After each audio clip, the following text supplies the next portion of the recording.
Boa tarde a todos. Este é o primeiro debate do projeto Mentes Reflexivas. Este debate tem o nome de Adaptação e Autonomia, a chave do envelhecimento. O projeto Mentes Reflexivas surgiu de uma necessidade de reunir vários especialistas da psicologia para abordar os mais diferentes temas da atualidade. Será um projeto que terá esta componente de vídeos em direto no Facebook com alguma periodicidade. Então, e sem mais demoras, vamos apresentar o primeiro convidado, que é o Fabrício Oliveira, um psicólogo brasileiro, que eu considero que é um especialista nesta área do envelhecimento e que tenho muito gosto em que esteja aqui presente. Olá, Fabrício. Olá, obrigado. Boa tarde a todos que estão assistindo. Obrigado pelo reconhecimento do trabalho, e é isso. Eu sou Fabrício Oliveira, psicólogo, gerontologista, estou mestrando gerontologia, né? O ano que vem eu termino o meu mestrado. Trabalho numa instituição, num condomínio que existe aqui no estado da Paraíba.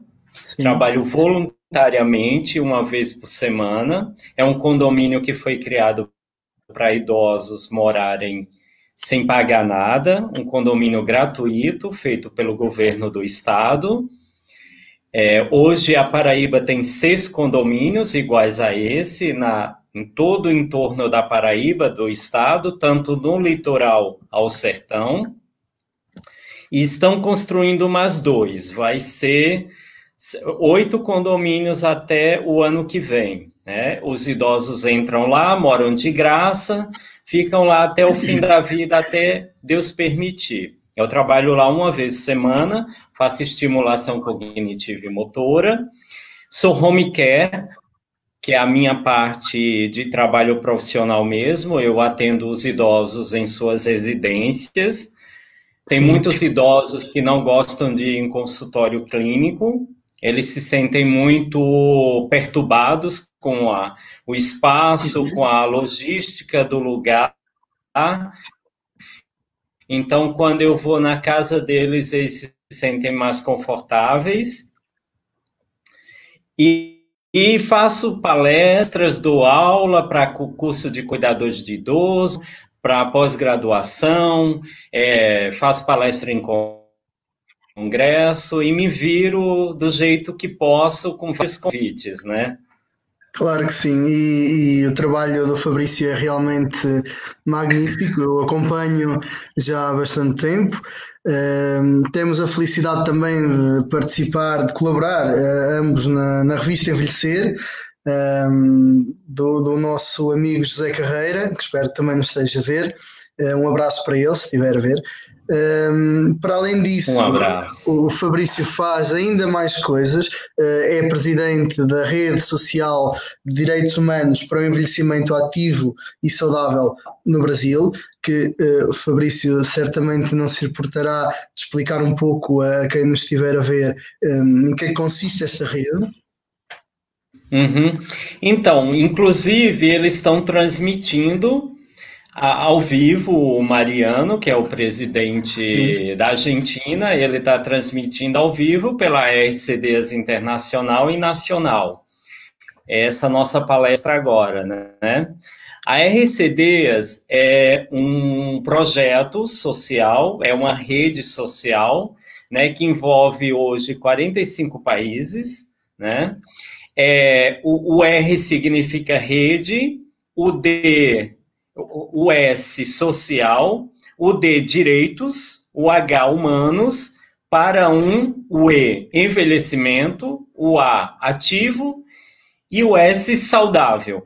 Então, é uma rede social de profissionais engajados em trabalhar para a qualidade de vida do idoso e a promoção do bem-estar dele. Todos os serviços ofertados voluntariamente, né? Por exemplo, eu dei uma palestra aqui no estado sobre qualidade de vida para o idoso. Eu não cobrei nada para os idosos irem. Então, isso já é um evento RCDs. A partir do momento que eu estou promovendo conhecimento, qualidade de vida, promoção ao idoso, voluntariamente, sem nenhum custo, eu estou dentro do projeto da RCDs. Com certeza, muito bom este projeto e esperemos que mais países possam aderir. Portugal. Portugal, por exemplo, exatamente.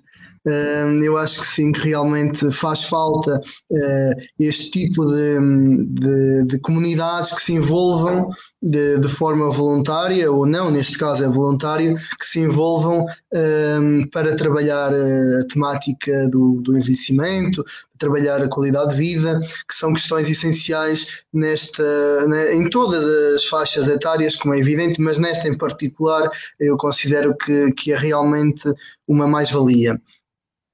Sendo assim, eu gostava que partilhássemos aqui um bocadinho como é que nós consideramos o envelhecimento, quais as diferenças que existem no Brasil e em Portugal, percebermos um bocadinho daquilo que é feito, o que é que distingue e o que é que ao mesmo tempo também se calhar encontramos coisas que unam os dois países. Eu acho importante, Marcelo, antes de chegar no idoso, a gente falar da pessoa que o cuida. Então, assim, eu gostaria muito de entender como é aí em Portugal, porque, assim, aqui no Brasil, a gente tem curso de cuidadores de idoso, o curso... por exemplo, aqui na Paraíba é ministrado na Universidade Federal do Estado da Paraíba. Eu dou aula lá em um módulo do curso. Infelizmente, o Congresso do Brasil, ele aprovou o projeto de formalizar o cuidador. Porque hoje eu contrato um cuidador de idoso e na carteira de trabalho, que aí é contrato, né? Aqui a gente... na carteira de trabalho. Então, aqui a gente contrata como auxiliar doméstico. Então, fica muito vulnerável eu trazer uma pessoa para cuidar do meu idoso como auxiliar doméstico, porque ele tem o direito, ele é auxiliar doméstico, então ele pode lavar a roupa, ele pode fazer uma faxina, porque ele é auxiliar doméstico, ele não é cuidador do idoso. Entendeu? Então deixa isso muito triste. Aí o Congresso aprovou, né, e o presidente não aprovou, vetou essa lei. E eu fiquei muito triste, porque a gente precisa de formalizar, porque tem muitos profissionais querendo entrar no mercado de trabalho como cuidador, né, profissionais que já fez curso, mas que tem o direito, ele seja cuidador de idoso. Porque se eu contrato um cuidador de idoso para o meu idoso acamado, ele vai ficar ali ao lado do idoso a hora que for necessária. Eu não vou tirar ele para ir lavar louça, eu não vou tirar ele para ir limpar o chão, ele é cuidador de idoso. Entendeu? Então, se eu contrato como auxiliar doméstico, eu deixo muito a desejar esse serviço. Então, aqui a gente está lutando para derrubar esse veto, né, do presidente, para que o cuidador ele seja, com certeza, formalizado essa lei, essa função. Aí, em Portugal, como funciona? Em Portugal é um bocadinho, é um pouco idêntico ao que se passou no Brasil. Nós também lutámos até há bem pouco tempo para que houvesse um estatuto do cuidador informal, porque os cuidadores formais trabalham essencialmente em lares, em unidades de cuidados continuados, eventualmente em hospitais, neste tipo de instituições. Agora, o cuidador informal estava desprotegido, digamos assim, não havia qualquer lei que os defendesse, como comentaste muito bem, é um trabalho que deve ser regulamentado para aquilo mesmo, uma vez que não deve estar a fazer outras tarefas que não sejam da competência de um cuidador informal, porque a pessoa que é contratada ou que escolhe tratar de um pai, de um avô, de um tio, deve fazer exclusivamente esta tarefa, porque já por si é muito desgastante. Pronto. Há pouco tempo é que o governo conseguiu criar um estatuto de cuidador informal, ainda estão em negociação alguns parâmetros, nomeadamente no que diz respeito a descontos que façam para a segurança social, e portanto isto ainda está um pouco verde, um pouco em negociação. E agora a questão da pandemia também, que assola tanto o nosso país como o Brasil e todos os outros, infelizmente, acaba por atrasar um pouco o trabalho nestas áreas que estava a ser feito. É porque, assim, aqui no Brasil a gente tem uma cultura de sair a família inteira para trabalhar e o idoso ficar em casa. Então, a gente tem uma cultura de trazer um cuidador para ficar com ele o dia inteiro. Sim. Inclusive, a minha mãe tem uma cuidadora lá o dia inteiro com ela, né? Aí, em Portugal, é diferente, né? Porque o idoso, quando está... é a família que toma conta, né? Sim, e sim, não sim, alguém de fora. E isto até em poucos anos, em alguns anos isto mudou um pouco. Antigamente, quando a pessoa envelhecia, quem tomava conta seria a partir de um filho ou geralmente a nora, por exemplo, ou o genro, que tomavam conta da pessoa idosa até ao fim de vida. Neste momento o paradigma alterou. O que é que acontece? A pessoa começa a envelhecer, começa a ter maior grau de dependência e acaba por ser institucionalizada. Vai para um lar, geralmente, ou vai para um centro-dia, um apoio domiciliário, que são todas valências dos lares, e geralmente vão para este tipo de instituições. Quando a pessoa, a própria família, já não consegue prestar mais cuidados, ou quando, apesar de ainda prestar alguns cuidados, necessita de outros complementares que realmente só consegue através das instituições, das IPSS, que são as Instituições Particulares de Solidariedade Social. E realmente o paradigma tem alterado ao longo dos anos aqui em Portugal, mas neste momento é esta a realidade, é um pouco diferente do que se passa no Brasil.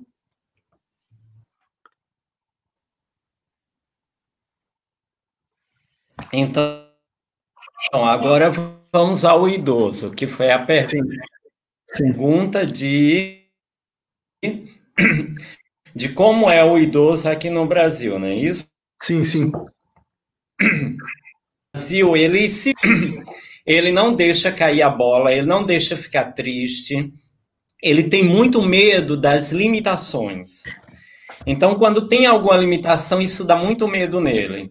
É por isso que hoje a gente temos no Brasil várias academias na rua, né, academias alternativas de fazer exercício nas praças, que é uma coisa nova aqui no Brasil, onde os idosos vão fazer exercício, né? Então, hoje está trabalhando muito a qualidade de vida do idoso, é por isso que a pirâmide, né, ela está invertendo. A gente vai ter mais idosos do que adolescentes, né, do que crianças. Hoje, um casal não tem mais 5, 6 filhos, ou um filho ou 2, então isso é a natalidade, né, a baixa da natalidade, e tem casal que não tem filho nenhum, só tem um cachorro, um gato. Sim. Né? Então, o idoso de 20 anos de hoje são as pessoas que há 10 anos atrás começaram a cuidar da vida delas, né? Começaram a alimentação, a deixar de fumar, que aí veio a lei do tabagismo, que não pode fumar no trabalho, que não pode fumar na sala, no restaurante, aí as pessoas acabam perdendo o vício de fumar, né? De usar o cigarro. Então, aí eles vão tendo mais qualidade de vida, né? Então, o idoso de hoje, muitos não fuma e não bebe álcool. às vezes socialmente. Então, isso está crescendo muito a taxa de idosos ativos no Brasil. É por isso que a gente requer mais políticas públicas, mais direitos, entendeu? É por isso que a gente trabalha muito com isso. Inclusive, eu sou vice-presidente do Conselho do Idoso aqui de João Pessoa. Eu não sei como funciona também essa área em Portugal, se existe Conselho do Idoso. Aqui, antes de você responder, o que é o Conselho do Idoso? É um colegiado. Por exemplo, lá tem 26 cadeiras, aí tem alguém da OAB, que vai lá representar a OAB no Conselho do Idoso, alguém da Secretaria de Saúde vai lá representar o idoso, uma pessoa que representa as faculdades particulares, as universidades particulares, tem uma cadeira lá, o Conselho de Psicologia tem uma cadeira lá. A minha cadeira, eu represento os grupos de idosos de João Pessoa, né? Okay. Os grupos de dança, de atividade, eles me convidaram para representar eles lá. Por quê? O colegiado é dividido, a metade é governamental, são órgãos do governo, Secretaria de Saúde, CEMOB, entendeu? CEMOB é a Secretaria de Mobilidade. E o outro lado é sociedade civil, que é Conselho de Psicologia, OAB, grupos de idosos, né? Essa é sociedade civil, faculdades universitárias, entendeu? Então, aí, esse conselho, a gente trabalha em políticas públicas para o idoso, a gente tem o Fundo Municipal do Idoso, por exemplo, a empresa, o Banco Santander, doa um dinheiro para o Fundo Municipal do Idoso, aí fica lá. Aí a gente vai fazer uma conferência, aí a gente usa aquele dinheiro do fundo para a conferência, entendeu? Esse dinheiro é só para fazer atividades, né, recreativas, cursos, capacitações, tudo voltado em prol do idoso. Eu não posso usar o dinheiro para comprar um material, nada disso. Só para que tenha benefícios, né, em conhecimentos, em trabalhos ao bem-estar do idoso. E a gente trabalha também fiscalizando os abrigos de idosos. A gente vai lá, não diz que vai, chega lá de repente, vê alvará de funcionamento, certificado do bombeiro, a vigilância sanitária. Então, o Conselho do Idoso está para isso, fiscalizar, né, órgãos que trabalham com idoso, está também para encaminhar denúncias para o Ministério Público, a denúncia vem para o Conselho de Maus Tratos, a gente encaminha para o Ministério Público, que é a Procuradoria do Idoso, onde ela vai acionar a lei e fazer, né, os devidos processos. E a gente também trabalha com visitas, com palestras, com capacitação em escolas para educar os jovens a respeitar o idoso. Então, esse é o processo do Conselho do Idoso. Aí em Portugal tem Conselho do Idoso? Não temos. Em Portugal, a realidade é idêntica à do Brasil. A pirâmide, obviamente, também está a inverter-se. Antigamente as famílias tinham 6, 7, 8 filhos, às vezes até mais. Atualmente tem 1, 2, às vezes não têm, muitas vezes os novos casais nem sequer têm filhos. Quando têm cada vez mais tarde, e aí já nos remete para as questões da autonomia do ponto de vista de trabalho. As pessoas consideram ou põem em primeiro plano a sua realização profissional, laboral, e só depois é que vem a constituição da família e o desenvolvimento pessoal neste sentido mais familiar. E, obviamente, isto faz com que diminua a natalidade, depois, obviamente, o crescente desenvolvimento da medicina, das condições sanitárias, permitiram e permitem um pouco por todo o mundo que haja uma maior média de esperança de vida. Obviamente, também pode ser digamos que apoiada por estas instituições que existem, que trabalham especificamente com a população idosa, procuram prestar-lhe todos os cuidados, seja os cuidados de saúde mental, como nós prestamos, de estimulação, os cuidados de saúde básicos. Tudo isto vai interferir e vai levar a que haja uma maior esperança média de vida e, obviamente, existindo um cada vez maior número de idosos, implica que haja uma aposta por parte das diferentes autarquias, por parte da sociedade civil, obviamente que existam medidas que sejam tomadas, medidas neste sentido da promoção da qualidade de vida junto da pessoa idosa. Como eu estava a dizer, não existe nenhum conselho como existe aí no Brasil. Realmente tudo o que é questões da violência sobre a pessoa idosa é tratada no Ministério Público, junto dos tribunais, normalmente como qualquer outro caso, tem legislação própria, mas a instituição que trata destes assuntos é a mesma. Existe na sociedade civil diversas iniciativas que estão a ser criadas. Partilho uma que certamente também conhecerás, que é um projeto da Associação Alzheimer Portugal, que não só da Alzheimer Portugal, mas da Associação Alzheimer Internacional, que é o projeto Café Memória. É um projeto muito interessante. Eu sou voluntário nesse mesmo projeto, no distrito onde resido. Isto existe por todo o país, por todo o mundo, como disse. Reúnem-se as pessoas de uma faixa etária superior, desde pessoas idosas que estão em lares, pessoas idosas da comunidade, qualquer pessoa de qualquer idade pode participar. São reuniões que ocorrem, ou programas que ocorrem uma vez por mês, em que tem sempre uma sessão.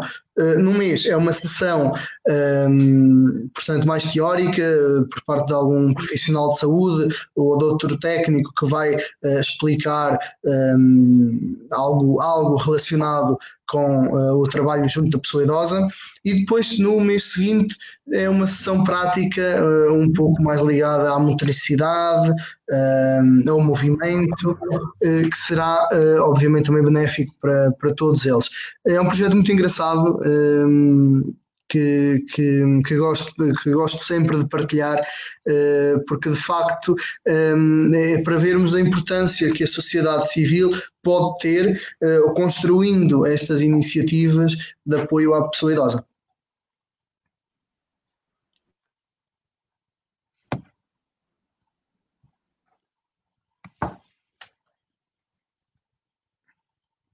Eu conheci, me mostrou, eu acabei conhecendo pelas redes sociais. E o ano passado, quando eu estava em Portugal, em 2018, sim, eu fui em uma sessão do Café Memória no Shopping Cascais. Sim. Né? Eu cheguei a conhecer, não sei se vai dar para ver aqui, ó, deixa eu ver aqui, ó. Uhum, sim, sim. Sim. Consigo ver. Foi no Shopping Cascais. Sim. E é um projeto maravilhoso, né? Muito legal. Inclusive, eu criei aqui o projeto Café Longevo, né? Que é meio parecido, que a gente só fez uma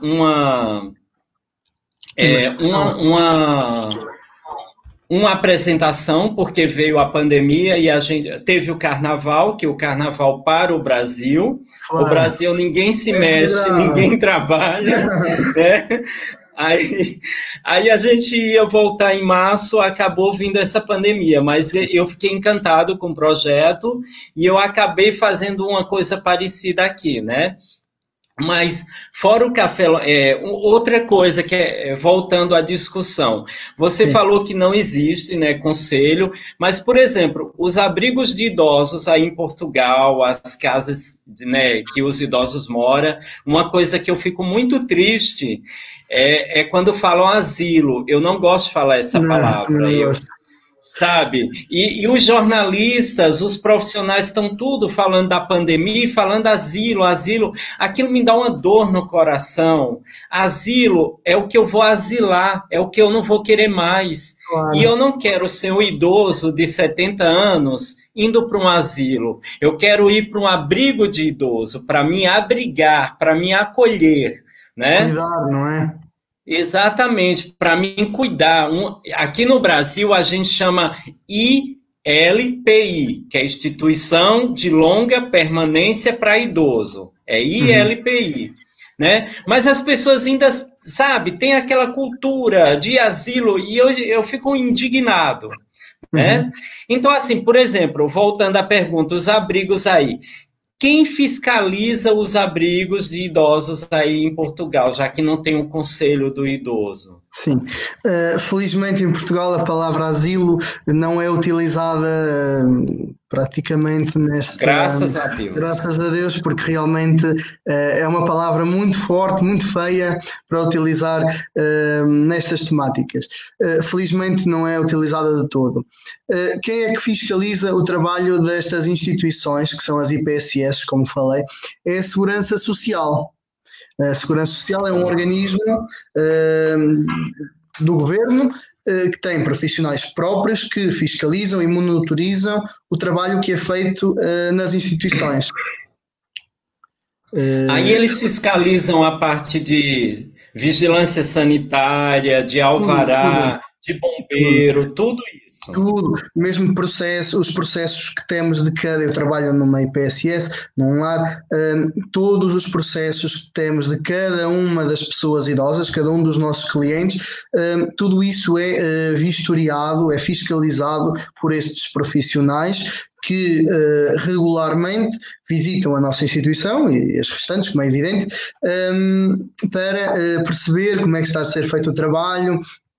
Obviamente, quando há algumas falhas, eu penso que eles, e isto há que salientar, não têm aquele interesse em penalizar as instituições. Têm o interesse, principalmente os profissionais que eu conheço, têm o interesse em vir às instituições, ver o que é que está a ser feito. O que está a ser bem feito é parabenizado, o que está a ser feito de forma menos correta, eles explicam como é que se deve ser feito, porque só assim é que é possível melhorar. Eu acho que nesse aspecto tem feito um bom trabalho e é de salutar o envolvimento que existe da parte governativa com as direções de cada instituição. Acho que tem sido feito um bom trabalho. Uma coisa que eu vi... Sim. Desculpa. Não tem mal. Uma coisa que eu vi já faz 2 anos que eu vou a Portugal, né? O primeiro eu fiquei 18 dias, o segundo eu fiquei 25 dias. E eu ia agora em agosto ficar 45 dias, né? Não sei o que é que vai acontecer, mas acredito que eu vou acabar mudando para o ano que vem, né? Devido a... Isso. Uma coisa que eu percebi dos idosos aí de Portugal, para você que mora, você pode me responder se eu estou certo ou errado, é que eles são muito fortes com suas limitações. Por exemplo, uma idosa, ela tem limitação, ela faz de tudo para não pedir ajuda. Ela tenta até o máximo, até onde pode, até onde aguenta, né? É verdade. E é uma coisa diferente aqui. Os idosos aqui, se tiver uma dorzinha na mão, ai meu Deus do céu, minha Nossa Senhora, né? a gente está trabalhando para que isso mude, mas muitos são muito assim, não sei se é a carência da família, né? Que a família aqui, ela né? Não sei se é isso. Não é? Poderá isso. Ser, sim. Então, qualquer coisa é o coitadinho, né? Aí não, aí eu presenciei uma idosa que ela ia andar, ela ia subir uma escada rolante com andador, né? Sim. E ela podia ter um risco daquilo emperrar na parafernália nos ferros, né? Sim, e a minha amiga que mora em Cascais, a Solange, foi naquele shopping lá em Lisboa, aquele grande, imenso. Colombo, talvez. Eu pensei o Colombo. Colombo, isso. E a minha amiga foi tentar ajudar, ela não quis, ela subiu sozinha com aquele andador porque quando chega lá em cima, você tem que impulsionar e sair rápido, senão enrosca seu, né? Então eu percebi isso muito aí dos idosos, que eles vão até o fim, até a resistência mesmo. É isso mesmo? Eu penso que isso pode ser explicado um bocadinho pelo seguinte: o povo português sempre foi, ao longo de toda a sua história, sempre foi um povo que esteve habituado a adaptar-se à resiliência, à capacidade, mesmo em momentos de sofrimento, conseguir lutar, e nós passámos há 40 e poucos anos por uma ditadura, terminou uma ditadura há 40 poucos anos, e a verdade é que mesmo durante a ditadura, que durou imenso tempo, o povo português conseguia, dentro das limitações que tinha, obviamente, conseguiu lutar, nunca virou a cara à luta. A maior parte das pessoas idosas neste momento são pessoas que foram ligadas à agricultura, a trabalhos rurais, principalmente aquelas que estão nas instituições, são essencialmente neste género de pessoas com pouca escolaridade, mas muito empenhadas, muito trabalhadoras. E o facto delas sentirem que precisam de ajuda, para elas é uma derrota. E neste sentido tentam de tudo, e eu vejo isso na instituição de trabalho, vejo isso, claro, há casos e casos, há pessoas que realmente têm uma dor, como tu dizes, e aumentam de tal forma que não façam mais nada o dia todo, mas são poucos estes casos. A maior parte das pessoas, mesmo com limitações, e algumas com bastantes limitações, tentam de tudo para se ultrapassarem diariamente. E isso é de valorizar sem dúvida alguma. Muito interessante, né? Muito diferente do Brasil, né? Sim, é diferente.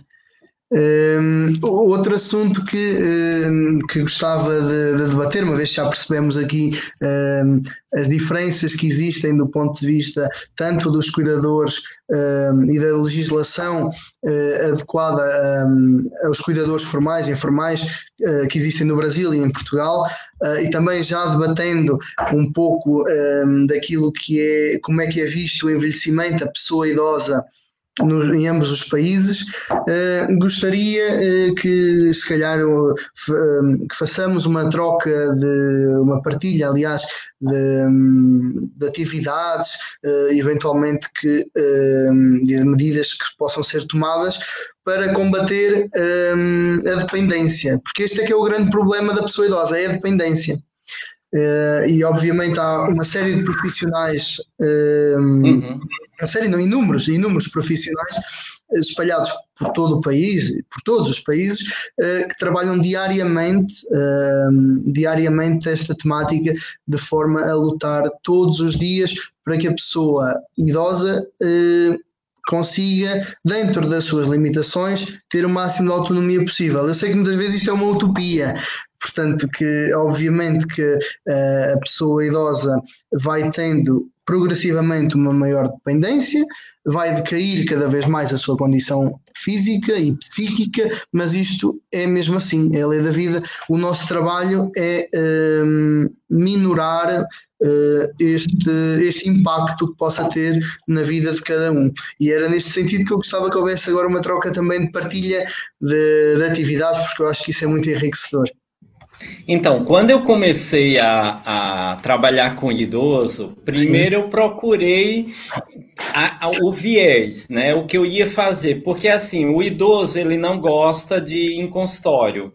E não sei aí em Portugal, mas aqui tem uma cultura enraizada que psicólogo é para doido, né? Sim. Então, jovem e adulto já tem. Imagina o idoso, que a gente sabe que tem uma cabeça, né, bem difícil.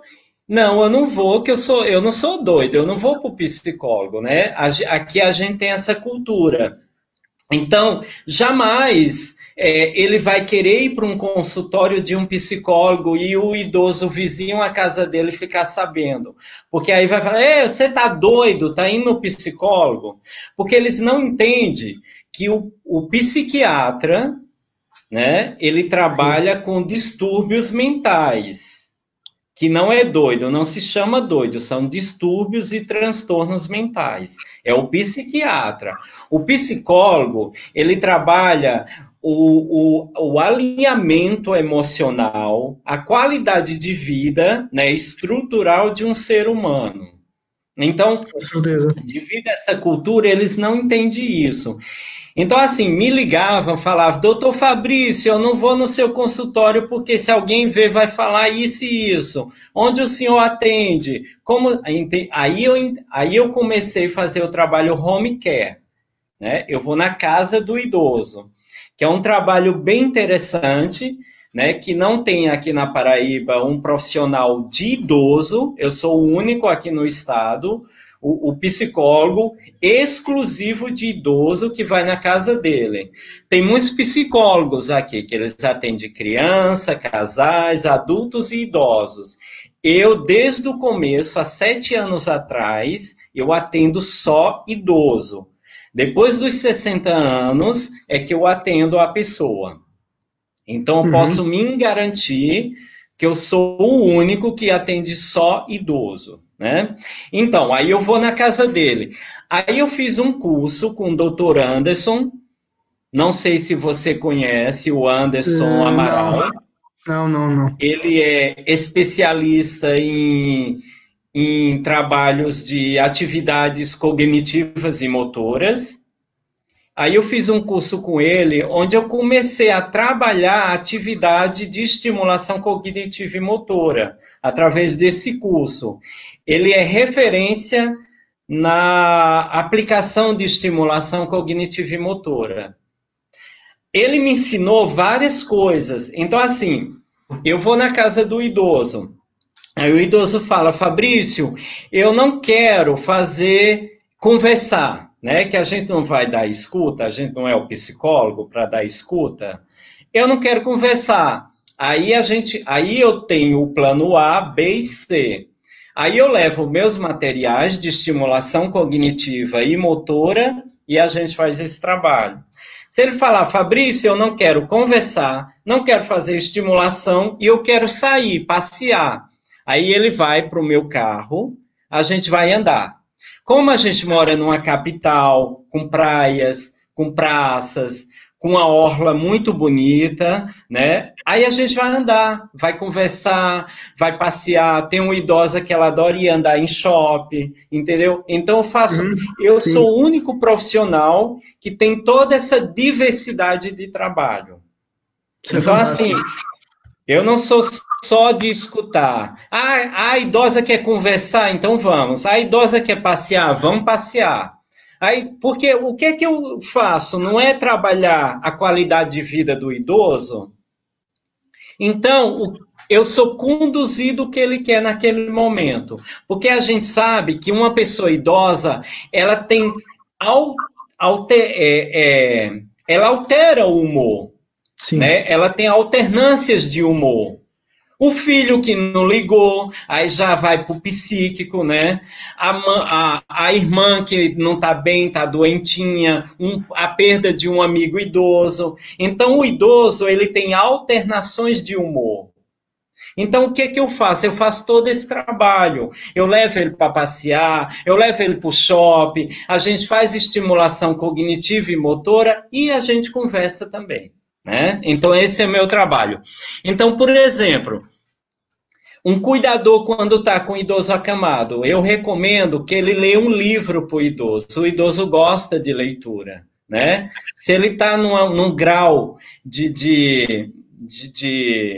da parte ocular, né, que ele não esteja mais conseguindo ver direito, o cuidador lê um livro para ele.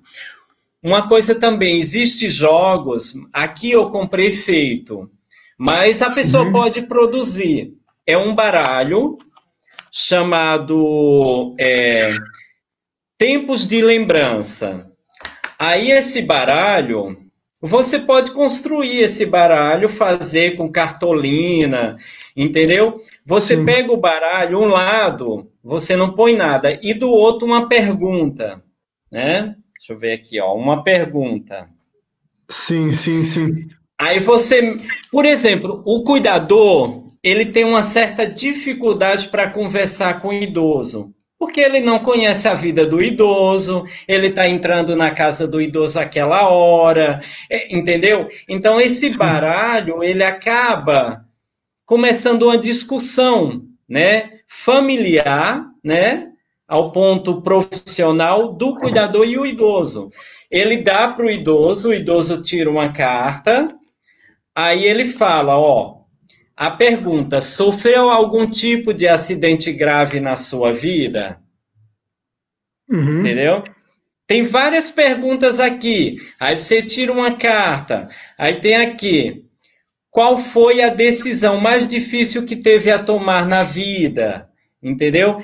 E isso acaba começando uma discussão dele com o cuidador ou com a pessoa, né, parente dentro de casa, e acaba passando o tempo, de uma pergunta gera uma lembrança de algo que ele perdeu, de algo que ele conquistou, e assim começa, né, a trabalhar isso. Para o idoso acamado, isso é muito bom, porque o idoso, você não pode fazer atividades porque ele está acamado, ele está com uma limitação, né, muito grave. Então, ele está falando, ele está escutando, então vamos trabalhar a memória. Né? E as capacidades da pessoa que está acamada, obviamente, são menores, e já que estamos a pegar neste ponto específico de uma pessoa com maior grau de dependência, eu aproveito para também mostrar uma atividade que criei. É um pequeno caderno, um jogo de memória tátil. Eu vou mostrar. Um jogo de memória tátil. Que legal! Em que é que consiste? Eu fiz este caderno tudo com materiais, com cartolina, e juntei, cada página tem no seu interior uma textura diferente. Portanto, eu vou passar aqui algumas folhas. Eu tenho aqui, isto é dos comprimidos. Numas páginas mais à frente tenho uma espécie de rede, tenho uma série de materiais que eu vou desfolhando assim algumas páginas para poderem ver. E o que é pedido? Isto para já é muito útil junto da pessoa idosa com maior grau de dependência. Tem uma série de folhas, todas elas têm uma cor diferente, isto para ter o máximo de elementos possíveis que estimulem esta pessoa. Obviamente pode ser utilizado mesmo com crianças, isso é evidente, com pessoas idosas com uma maior autonomia, mas essencialmente, uma vez que se encontra pouquíssimos materiais de trabalho com pessoas com camadas com maior grau de dependência, este exercício torna-se muito engraçado, muito acessível e muitas vezes é a única forma quase de ligação que temos a estas pessoas que mesmo do ponto de vista psicológico, do ponto de vista mental, também já têm uma série de incapacidades. E então, uma vez que estamos a falar nesta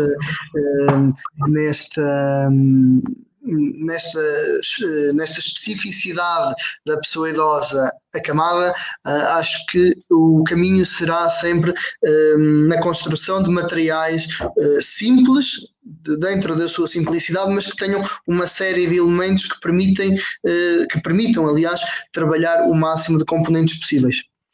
Exato, o lúdico, né? O lúdico para o idoso é maravilhoso, que ele gosta bastante. Outra coisa, não sei como chama aí, aqui chama bambolê. Okay. Arcos, né?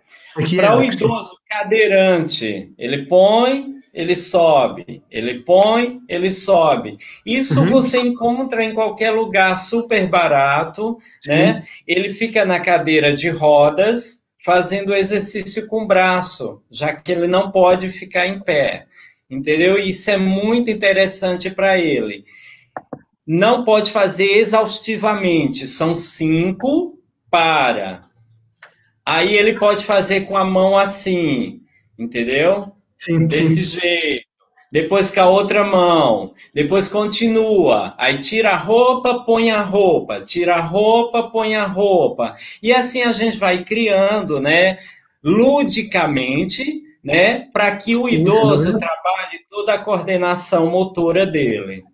Isso é interessante. Eu conheço. Peço desculpa estar a interromper, mas eu também conheço, já fiz um jogo também bastante simples, com uma coisa que nós temos sempre em casa, que são molas da roupa, as molas da roupa. Prender uma série delas na roupa que a pessoa traz vestida, que a pessoa idosa traz vestida, e qual é o objetivo? É que, obviamente, aqui na parte torácica a pessoa terá mais facilidade, mas quando chegamos às costas, a pessoa já denota um grau de dificuldade que torna esta tarefa um pouco exigente, mas muito interessante do ponto de vista motor, psicomotor, eventualmente, uma vez que podemos trabalhar a questão numérica, a identificação de cores, eventualmente, e acho que é muito engraçado utilizar, e eu realmente já o fiz, e traz grandes vantagens, sem dúvida. Há uma série de atividades que podem ser utilizadas. Outra coisa também que a gente pode fazer que é a bola. Não sei se você viu já eu mostrando esse exercício. Sim. Né? O idoso, ele pode trabalhar muito a coordenação da mão, bater, subir, entendeu? Ele bate, ele recebe, ele bate, ele recebe. Aí o cuidador joga a bola para ele, ele joga para o cuidador. Aí quando o cuidador jogar, janeiro, aí fevereiro, março, abril, maio, junho, e assim vai trabalhando principalmente o idoso que está começando uma demência, né? Um esquecimento. Fazer esse trabalho é maravilhoso. O nome da sua filha, Maria. Maria é mãe de quem? De Kelly. Kelly entendeu? O que ela é sua? Neta. E isso, eu faço isso com uma idosa que eu atendo aqui, que ela tem uma demência já num ponto aumentado. E ela não lembra muito o nome dos filhos. Então eu faço, quem é fulana? Ela é sua até ela falar. Não pode dizer, não é não, tá errado. Não, de jeito nenhum. A gente tem que ter esse cuidado, esse olhar de não estressar. Porque quando o idoso está começando a demência, nos estudos trazem que ele consegue ter, ele ficar nervoso, ele consegue se estressar muito, né? Os estudos trazem isso. Então a gente tem que deixar ele à vontade. Kelly é sua, né? Entendeu? Já que ela está com dificuldade, a gente fala a primeira palavra. Entendeu? Claro, então, a bola é um material maravilhoso para trabalhar com idoso, a estimulação cognitiva e a motora, entendeu? Trabalhar a parte lateralidade, né? Passando, porque o idoso, ele, principalmente quem usa bengala, ele tem um desequilíbrio muito grande. Então, esse exercício trabalha a letariedade dele, né? A parte, né, que ele fica mais sensível, que é a parte do equilíbrio. Então, com a bola, você tem uma série de atividades para fazer com o idoso. Entendeu? E eu faço muito. Sempre a bola está no meu carro, porque o idoso adora brincar, adora fazer esse trabalho. Né, os que eu atendo. Então, isso também é um exercício maravilhoso para eles. Sem dúvida, sem dúvida. Eu também, por acaso, já utilizei não era uma bola, aliás era, mas era de menores dimensões e realmente funciona muito bem. Outro exercício que eu gostava de partilhar, nós aqui chamamos a caixa de Pandora. É o quê? É uma caixa normal. Tem que ser opaca, portanto não pode ser transparente, não se pode ver o que é que lá está dentro, e depois põe-se todos os materiais que nós quisermos. Pode ser um material de escritório, um agrafador, pode ser canetas, pode ser um copo, pode ser tudo e mais alguma coisa que se possa pôr lá dentro. Isto é bom para trabalhar não individualmente, mas aqui se calhar mais em grupo. Eu faço isto regularmente na minha instituição e é um exercício que eles adoram fazer. E qual é o objetivo? Ou em que é que consiste, aliás? Nós colocamos os materiais que entendemos dentro da caixa, pomos a caixa numa plataforma um pouco mais elevada para que consigamos estender a toda a sala, para que toda a gente consiga ver. Depois retiramos, aliás, chama-se uma pessoa idosa que esteja na sala, uma de cada vez, portanto, para tirar, cada uma delas tira um objeto e vai, enquanto está junto da caixa, virado para os seus colegas, para os seus pares, vai dizer quais são as características desse objeto. Se ele é amarelo, se ele é feito de plástico, se é um agrafador, para que é que serve o agrafador, todas estas características, se é de pequena dimensão, se é de grande dimensão, tentamos explorar ao máximo todas estas particularidades de cada objeto. Depois a pessoa vai se sentar, leva o objeto com ela, chamamos outro, e assim sucessivamente. No fim, recolhemos os objetos todos. Muitas vezes cada caixa tem à volta de 20 objetos, mais ou menos. Quando se recolhe, ao fim de recolher, qual é o objetivo? É perguntar, então quem é que tinha o agrafador? Às vezes a pessoa não sabe, a própria pessoa que tinha o agrafador não sabe, mas o colega que está ao lado ou mais atrás apercebeu-se e diz, é o fulano X. Compreendes? É uma atividade, é muito engraçado, e depois é preciso, obviamente, que a pessoa diga, então, mas e esse agrafador, de qual era a cor? Era amarelo. Ok? E obviamente que é algo que se pode estar constantemente em mudança, uma vez que dá para colocar lá qualquer tipo de objeto, praticamente. É uma atividade que eu gosto particularmente de fazer e é por isso que eu estou a reportar, porque considero que dá para trabalhar uma panóplia de funções e de funcionalidades muito grande.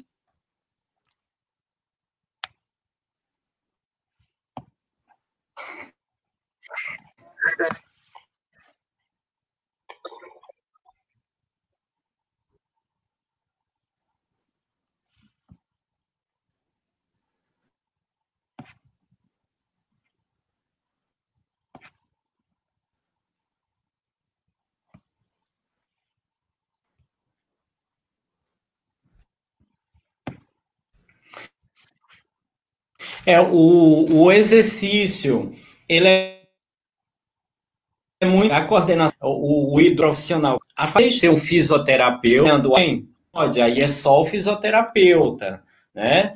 Mas esse tipo de exercício, sim, claro, lúdico, né? Isso é interessante. Uma coisa também interessante, que eu já fiz, que o idoso gosta, pega um espelho redondo, né? Põe dentro de um chapéu, e naquele grupo de idoso você dá. O senhor tira o chapéu para essa pessoa, quando ele olhar, vai ver o rosto dele. Aí ele vai falar se tira o chapéu ou não. Se tira, por quê? Aí ele vai falar toda a história dele, porque eu trabalhei, porque eu criei meus filhos. Isso é uma atividade maravilhosa para fazer com o idoso, sem entendeu? Dúvida. Porque faz um resgate dos laços familiares da vida dele. Entendeu como é o trabalho? Põe o espelho dentro do chapéu e dá para o idoso olhar e pergunta: o senhor tira o chapéu para essa pessoa? Quando ele olhar, vai ver o rosto dele. Entendeu? Aí você fala, eu tiro. Ah, por quê? Aí ele vai falar toda a história dele. Isso é maravilhoso também a gente trabalhar. Sim, e é muito engraçado perceber qual é a reação, porque a pessoa idosa muitas vezes não se vê ao espelho, e já me aconteceu com um exercício semelhante também com um espelho, a pessoa comentar, até era uma senhora, e comentar assim para mim: estou tão velha. É curioso que a pessoa não tem noção muitas vezes de como as feições mudam, e é muito, muito engraçado perceber isso. Acho que é um exercício fantástico. Outro que eu considero muito importante, e funciona muito bem com as pessoas mais velhas, aqui em Portugal principalmente funciona, e de certeza que no Brasil também, porque são povos muito alegres, que é a questão da musicoterapia. Não da musicoterapia do ponto de vista mais formal e mais académico e científico, quando é estudada, mas a utilização da música com o objetivo terapêutico, de melhorar a qualidade de vida da pessoa, melhorar, aliás, a rede de relacionamentos que têm uns utentes e outros. Isto particularmente nas instituições, nos lares de idosos. Acho que funciona também bastante bem, porque eles recordam-se que ouviam aquela música quando eram pequenos, e funciona muito, muito bem. A música é maravilhosa.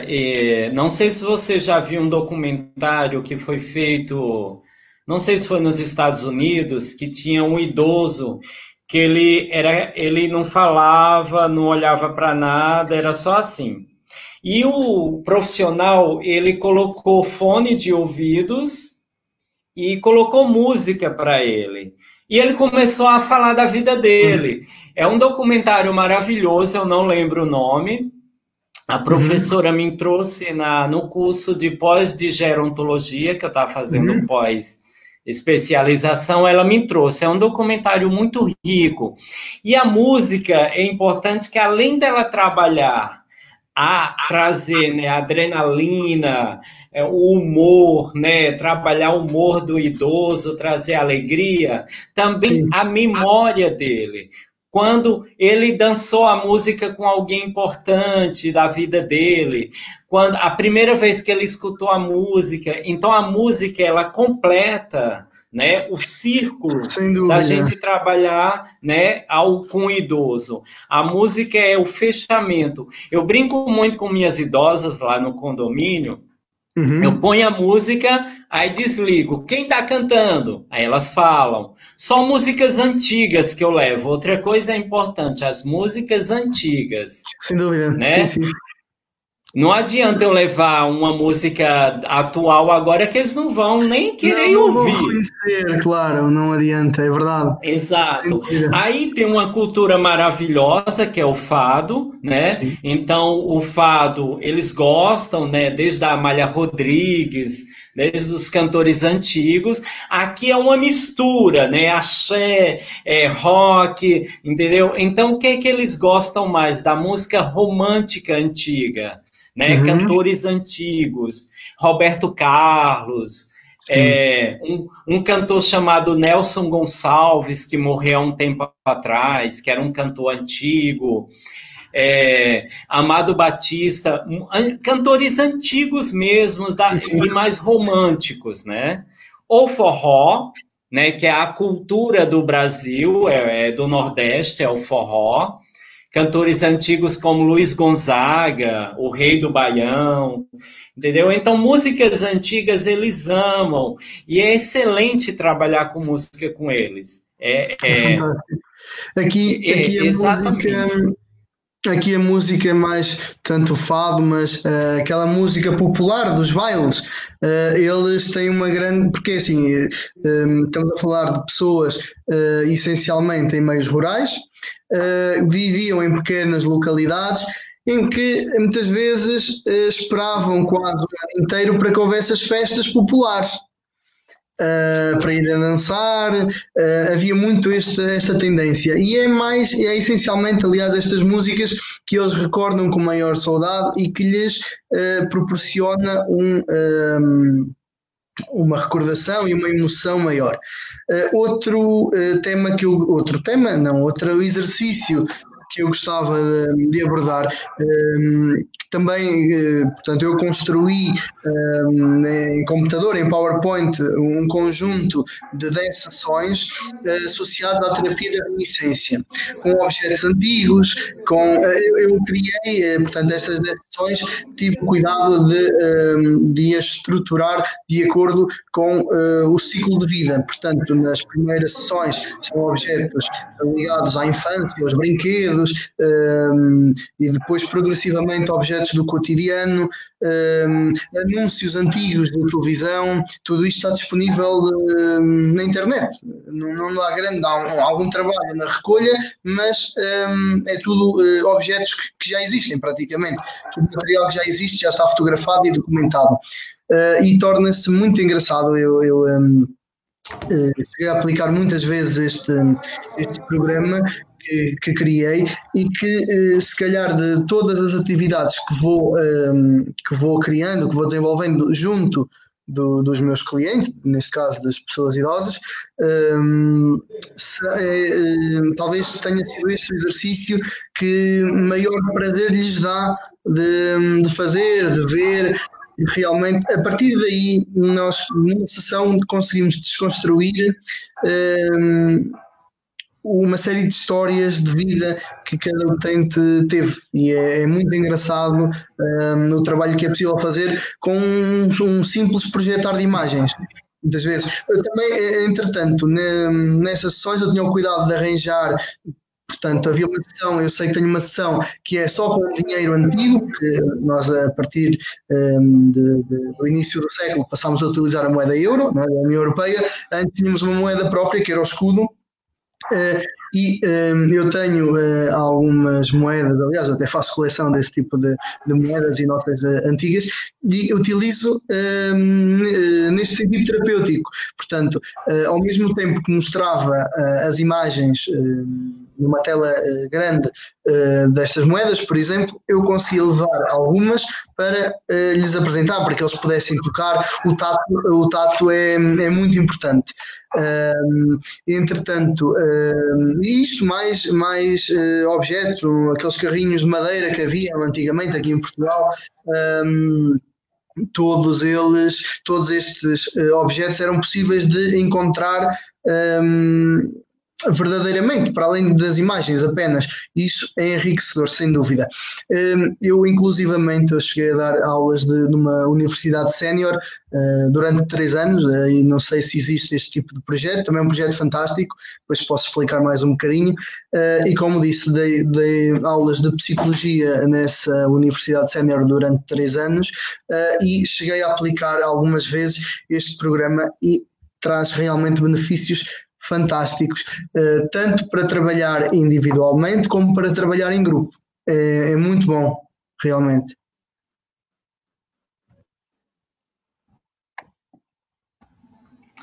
Aqui tem um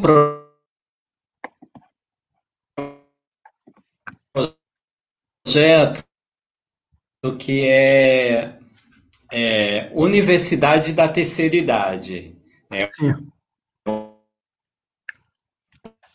O NAT recebe São Paulo. Como o Brasil é grande, né, em alguns lugares tem. Chamam Universidade Aberta à Terceira Idade. Mas não sei se o projeto, como é que funciona, se tem aulas normais, tem aulas temáticas. Tem aulas normais, uma vez por semana, duas, né? Demora, eu acho que é 1 ano e meio de aulas, né? O idoso tem formatura e tudo, é bem interessante. Aqui na Paraíba, na capital não tem, mas tem uma cidade do lado, chamada Campina Grande, que é uma cidade muito grande, que é onde tem o maior São João do mundo, que é aquele São João, aquela festa junina. Lá tem a UNAD, que é a Universidade Aberta à Terceira Idade. Aí os idosos vão, estudam e tem 1 ano e meio. Quando acaba, aí tem estudo de inglês, história, língua inglesa, né? Tem história, matemática, tem muita coisa. A grade é maravilhosa, cultura. E qual é o trabalho de conclusão deles? Eles vão fazendo um portfólio, um álbum, em todo o decorrer do curso. Aí colocam foto quando eles eram criança, desenhos em atividade. Desenhe uma coisa que lembra a sua infância. Aí aquele desenho já vai para o portfólio. Aí no final vira um álbum com toda a história dele. É magnífico esse trabalho. Aí tem idosos que se acostumaram em ter esses dias e não querem deixar. Aí lá tem espaço para atividades dos que já se formaram, eles continuam lá fazendo atividades, mas o curso é 1 ano e meio. Aqui é um pouco diferente, não tem uma. Não é tão formal como aí no Brasil. A pessoa inscreve-se nos diferentes anos letivos, pode frequentar a Universidade Sénior uma série de anos, não tem qualquer importância, pode fazê-lo.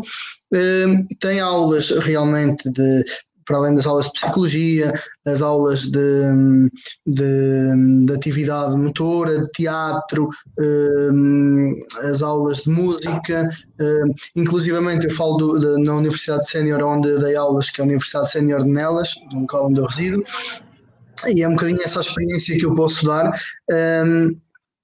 Realmente funciona muito bem porque criaram um grupo de cantares. A professora daquele grupo com os seus alunos vão cantar às igrejas quando há alguma missa, alguma festa religiosa em especial, vão muitas vezes cantar nas diferentes festas populares quando são chamados para isso. Das vezes que eu conheço, é um projeto que funciona de forma voluntária, elas vão atuar de forma voluntária, mas isto, e não só a música, o teatro, como tem aulas de teatro e de dança, muitas vezes também fazem peças de teatro para a comunidade, e são, eu penso que o projeto aqui da Universidade Sénior funciona tão bem que consegue integrar-se na comunidade, consegue integrar-se bem na comunidade, consegue criar uma ligação forte com toda a sociedade, do ponto de vista que se sintam úteis. Isso é essencial. Para além da música, também tem, e isso é fantástico, conseguiram criar uma rádio online, que é a rádio da Universidade Sénior de Nelas, em que são os próprios alunos idosos desta universidade que criam as suas rúbricas, as suas crónicas, os seus espaços tanto informativos, mas essencialmente de exporem aquilo que gostam de fazer, e é um projeto muito bom. A rádio também evoluiu nesse sentido, aliás, a Universidade Sénior proporcionou a criação de uma rádio, e a rádio em si também já evoluiu muito. Realmente é um projeto... fica em que cidade aí em Portugal, a Universidade Sénior? Isto não é uma cidade, é uma vila, é mais pequena, que pertence a uma cidade maior que é Viseu. Viseu. O distrito de Viseu tem uma vila que pertence, portanto, que é o Concelho de Nelas. Dentro do distrito de Viseu há um Concelho de Nelas, e é na sede de concelho que existe esta Universidade Sénior. Existe também em Viseu, existe noutras cidades, e por todo o país existem uma série de universidades séniores que são regulamentadas através da RUTIS, que é a organização que regulamenta as universidades séniores, as universidades, aliás, da terceira idade no nosso país, em Portugal.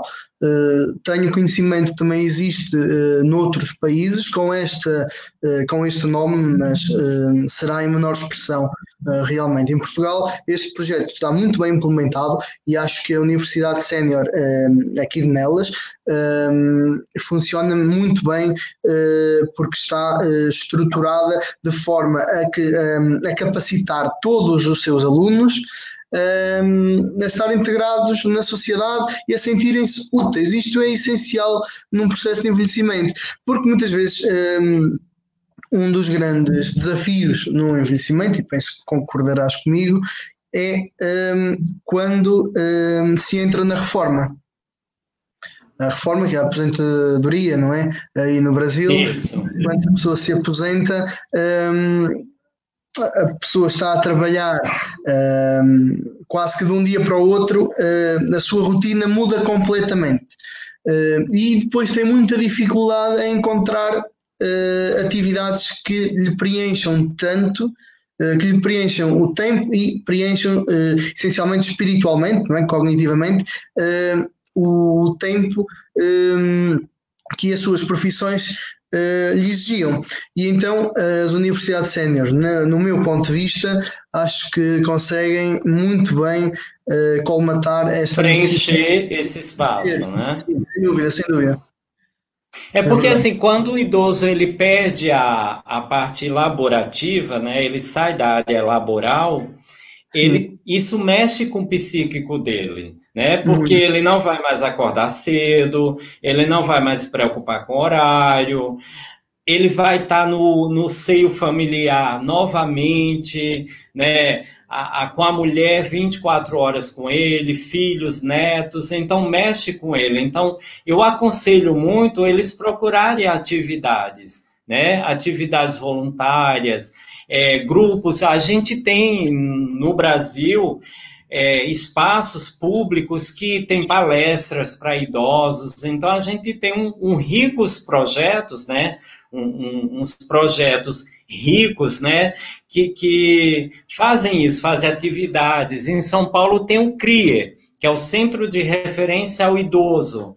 Aí tem palestra, tem dança, então acaba tirando aquela parte, né, triste que ele vai, né, ter que assumir de ficar em casa. Então isso é importante. O idoso, exatamente, o idoso de casa. Isso, todos os projetos que consigam fazer isto são muito bem conseguidos, porque é um desafio enorme, como estamos a falar.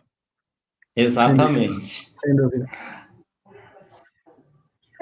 Entretanto, Fabrício, não sei se quererás fazer alguma síntese conclusiva, uma vez que também já nos aproximamos da hora de terminar este direto. Mais uma vez agradeço a tua participação, acho que foi bastante enriquecedor, pelos comentários que tenho visto aqui ao lado. Vou reportar aqui um comentário da Marta Lopes Pontes, que diz que a Universidade Aberta para a Terceira Idade é um projeto que se iniciou em França com o objetivo de trazer para a comunidade universitária pessoas idosas que já tenham frequentado ou não. Ela diz também que em Bahia, no Brasil, iniciou iniciou este projeto na cidade de Feira de Santana e que hoje existem várias cidades particulares e mesmo pelo governo a criação deste projeto, que, se virmos bem, é semelhante ao projeto português, com algumas nuances, como é evidente, com algumas diferenças, até porque a tipologia do idoso muda de um país para o outro, são culturas completamente diferentes, apesar de termos esta ligação umbilical desde sempre, mas a verdade é que existem uma série de diferenças e são comatadas por estas nuances nos diferentes projetos. Na verdade, eu não sei aonde começou, de que o projeto, entendeu? Existe no Brasil, mas eu acho que é referência de outro lugar, né? Sim, provavelmente. Mas existe no Brasil. Então, não tenho, assim, o domínio, né, de falar disso, mas o que eu conheço daqui foi o que eu falei, atividades, e depois que eles acabam, continuam fazendo atividades para preencher aquele espaço, né?